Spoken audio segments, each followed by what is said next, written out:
ابن ماجہ شریف میں یہ حدیث نقل ہے کہ حضرت زید بن ارقم رضی اللہ تعالیٰ عنہ نے حضور نبی کریم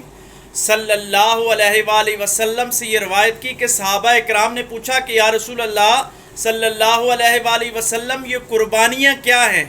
تو فرمایا تمہارے باپ ابراہیم علیہ السلام کی سنت ہے۔ تو صحابہ اکرام نے عرض کیا کہ یا رسول اللہ صلی اللہ علیہ وآلہ وسلم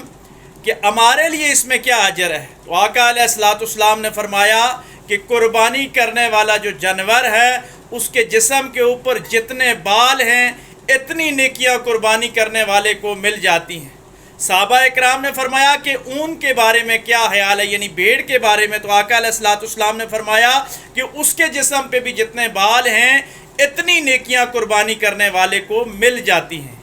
یہ قربانی ایسی چیز ہے کہ ایک اور حدیث شریف میں آقا علیہ السلام نے فرمایا کہ قربانی کرنے والا جب اپنا جانور ذبح کرتا ہے تو اس کے جسم کا پہلا قطرہ خون کا جب نکلتا ہے تو اللہ تبارک و تعالیٰ اس بندے کے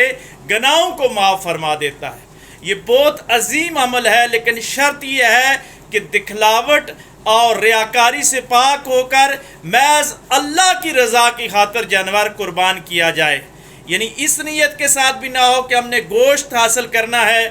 اس نیت کے ساتھ بھی نہ ہو کہ ہم نے لوگوں کے سامنے بڑی اپنی واہ واہ کروانی ہے، بلکہ خالصتاً نیت یہ ہو کہ اللہ کا حکم ہے اور اللہ کی رضا کی خاطر میں اس جانور کا دم دے رہا ہوں، اس کو ذبح کر رہا ہوں۔ جو بندہ اللہ کے لیے قربانی کرتا ہے تو اللہ تبارک و تعالیٰ اس کو اجر عظیم عطا فرماتا ہے، کیونکہ ہمارے اسلام کا یہ معیار ہے کہ یہاں اعمال کو گنا نہیں جاتا بلکہ تولا جاتا ہے۔ یہ نہیں دیکھا جائے گا کہ کس نے کتنا پیسہ خرچ کیا، کیا کیا اعمال کیے، بلکہ یہ دیکھا جائے گا کہ اس کا خلوص کتنا ہے، اس کی نیت اللہ کے ساتھ کتنی خالص ہے۔ جتنی آپ کی نیت خالص ہوگی، جتنی رضا آپ کی اچھی ہوگی، اللہ کے لیے جتنا آپ خالص ہو جائیں گے تو اللہ اتنا زیادہ آپ کو اجر عظیم سے نوازے گا۔ اللہ تبارک و تعالیٰ سے دعا کرتے ہیں کہ اللہ ہمیں اخلاص والی قربانیاں کرنے کی توفیق عطا فرمائے۔ وآخر دعوانا ان الحمد للہ رب